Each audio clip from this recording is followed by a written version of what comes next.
Bem, mais uma sexta-feira, mais um programa da Voz de Protesto, porque todos os dias, e há sempre motivos para protestar, hoje, excepcionalmente, entramos em direto um pouco mais cedo, mas com a mesma força e com a mesma vontade de mudança, porque Portugal precisa desesperadamente de mudança, precisa desesperadamente de ter mais conhecimento financeiro para poder ter um pensamento mais crítico. E como esse é o principal propósito deste programa, da Voz de Protesto, que é aumentar o sentido crítico dos portugueses, assim como a literacia financeira, estamos aqui, mais uma vez, para discutir temas que eu considero interessantes e espero que sejam interessantes para todos que estejam a ver e que são de certeza relevantes. Hoje, como sempre, vamos começar pelas notas iniciais e vamos falar sobre Mário Centeno. Não sei se os meus caros espectadores conhecem Mário Centeno, mas Mário Centeno é o atual governador do Banco de Portugal, uma das mais importantes instituições governativas. O Banco de Portugal é só o órgão que regula o sistema bancário, mas tem muitas mais obrigações. E o interessante é que o Banco de Portugal faz previsões anuais, como um órgão independente deve fazer. O problema é que o Banco de Portugal já não é independente, porque o Mário Centeno era o ex-ministro das Finanças, a entidade que supostamente controla o trabalho que é feito por o Banco de Portugal. E eu trouxe isto nas notas iniciais porque recentemente o Banco de Portugal lançou as suas perspectivas ou estimativas de desempenho de alguns indicadores, entre eles a dívida pública, o crescimento, o déficit.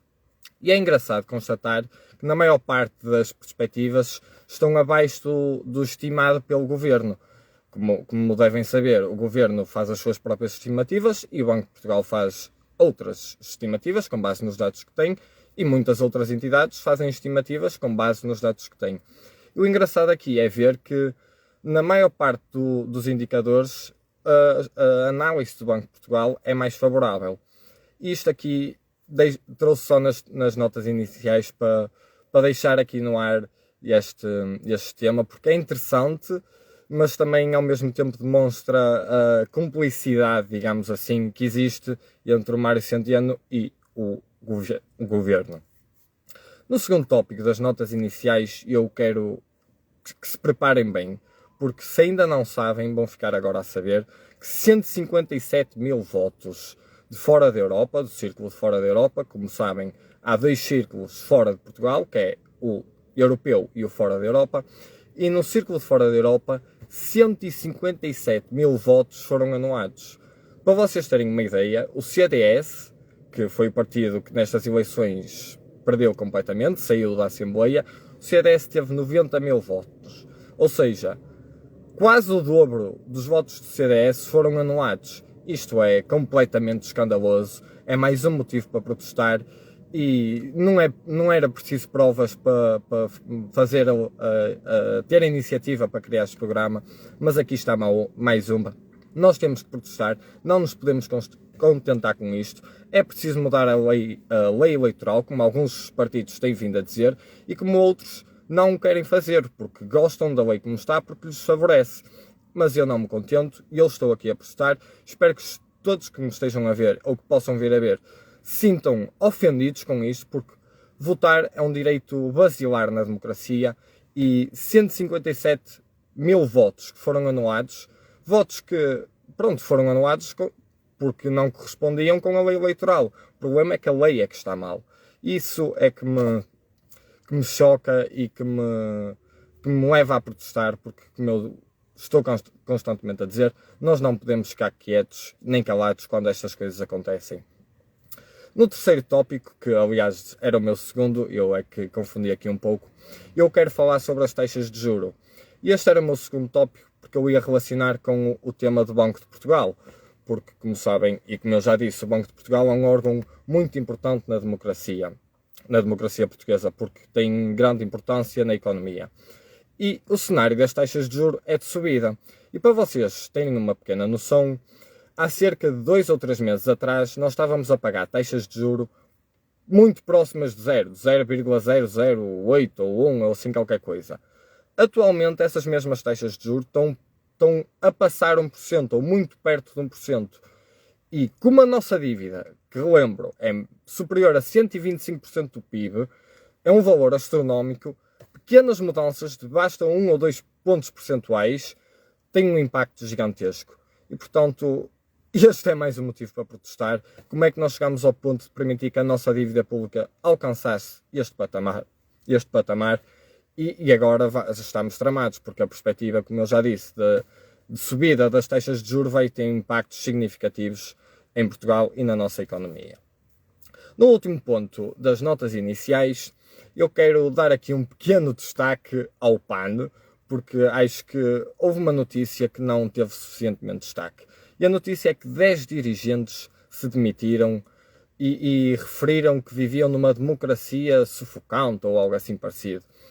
E eu quero falar do PAN porquê? Porque entristece-me ver um partido que alegadamente defende uma causa correta, que é a causa ambiental, como eu obviamente também defendo e me preocupo, mas choca-me ver um partido que devia defender algo bom e que é bom para o planeta, deixar-se seduzir por interesses partidários e por cargos no governo.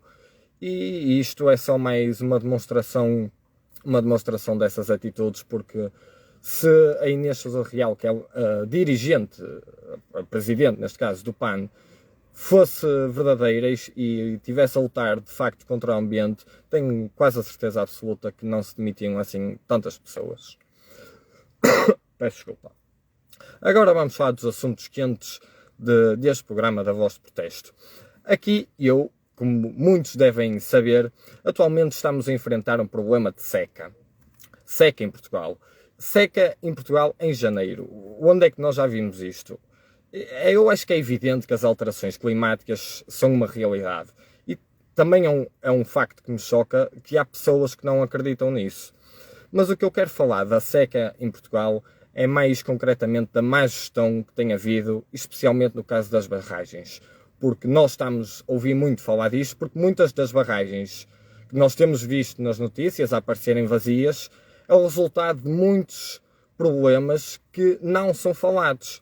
Mas eu vou tentar aqui explicar, na minha humildade e no meu pouco conhecimento, que eu não sou especialista em nada, mas gosto de me manter informado e gosto de tentar informar as pessoas quando vejo que não estão a ser corretamente informadas, e há provas disso. Mas eu quero falar das barragens porquê?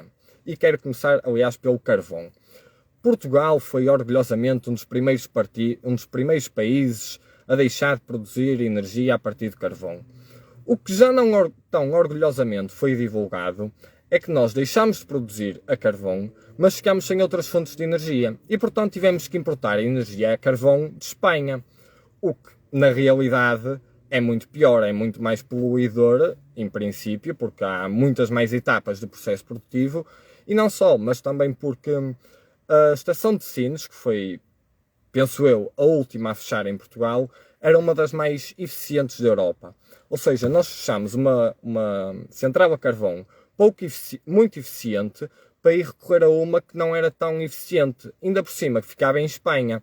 Ou seja, isto é parte do problema das barragens, porque depois, como nós não tínhamos essa fonte de carvão, de energia a carvão, as empresas de energia tiveram que recorrer aos depósitos de água nas barragens. E por isso é que o nível das barragens reduziu tanto.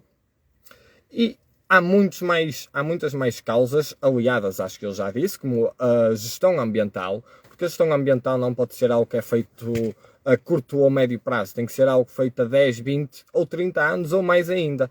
E como muitos dos que estão a ver devem saber, não é com o Partido Socialista e com a maior parte das pessoas que lá estão que isso vai acontecer ou que algo vai mudar.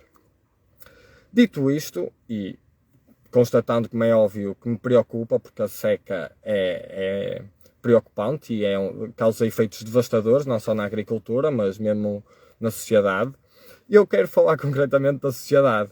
E eu quero aqui afirmar, sem medo de nada mesmo, que Portugal é cobarde, o nosso povo é cobarde, a nossa sociedade é cobarde, e nós estamos cada vez mais apáticos, mais amorfos, mais adormecidos, e eu fico mesmo triste porque esta maioria do Partido Socialista, que aparentemente não era o que a maioria da população queria, não é? Mas aconteceu, esta maioria do Partido Socialista só vai ampliar o que eu acabei de dizer. Nós vamos ficar ainda mais adormecidos, porque as pessoas que acreditavam que se calhar nestas eleições podia haver uma mudança, talvez deixem de acreditar. E eu quero dizer a essas pessoas, não deixem de acreditar, temos que acreditar até ao fim, temos que protestar até ao fim. Vamos sair para a rua, e não é sair para a rua como faz o PCP, só a fazer exigências malucas. Temos que fazer exigências concretas, temos que exigir pessoas com visão a governar o nosso país, e não pessoas que se preocupam com poder e em apoiar e ajudar os amigos e a metê-los nos cargos, como há imensas provas disso. E só para terminar, antes de dizer aqui os 3 últimos fatores, houve um senhor, se não me falha a memória, João Adão Silva, que foi organizar as festas de 25 de Abril durante 5 anos. E esse senhor foi contratado para organizar festas de 25 de Abril durante 5 anos. E vai receber mais de 200 mil euros ao longo desses 5 anos. Como é que nós, povo, nos contentamos com isto? E agora falando dos 3 pontos que eu queria falar, concretamente da pandemia. Medidas ridículas. Não poder sair de conselho, não poder ir a supermercados, não poder comprar não sei o quê, tabaco, perfumes, roupa, livros. Isto tinha real impacto a combater a pandemia? A mim não me parece que não. A mim parece-me que não. Para além disso, descobrimos ainda recentemente que alguns dos dados que a Direção-Geral da Saúde nos dava eram falaciosos, vinham com aumentos ou mal analisados. Nós não nos revoltamos com isto. Temos que protestar. O governo eu nem quero falar muito, porque o PS é escandaloso as atitudes, mas o povo anda adormecido. O povo não vê, só vê o que sai nas notícias e não vê os problemas de fundo. Só vê onde está a luz, mas onde está a luz é onde eles querem que ela esteja, porque eles controlam as atenções, têm contactos nas redes de informação, nos canais de informação. E o último ponto que eu quero dizer é sobre a sociedade, que foi por onde comecei a dizer que nós estamos amorfos e que nós não aceitamos a mudança e não queremos a mudança e temos medo da mudança. O problema é que às vezes a mudança é boa e isso está provado. Enfrentamos por vezes períodos difíceis no início, mas continuamos a lutar, a mudança no fim será boa e, portanto, eu apelo a todos, não deixem de acreditar, não deixem de protestar, não nos vamos contentar, vamos tentar ir para a rua. Eu digo aqui e afirmo, contactem-me e tentamos organizar alguma coisa, pelo menos em Braga, se for preciso, para expressarmos o nosso descontentamento. Nem que sejamos 10, 20 ou 30 ou 100. Vamos falar, vamos tentar organizar as coisas, porque nós não podemos viver assim. Vamos ter 4 anos de Partido Socialista pela frente e esperam-nos tempos difíceis, não só no panorama nacional, mas no internacional, porque nós estamos muito dependentes do que acontece lá fora. E, portanto, termino a dizer que há motivos para protestar, todos temos uma voz e fiquem muito bem. Obrigado e com licença.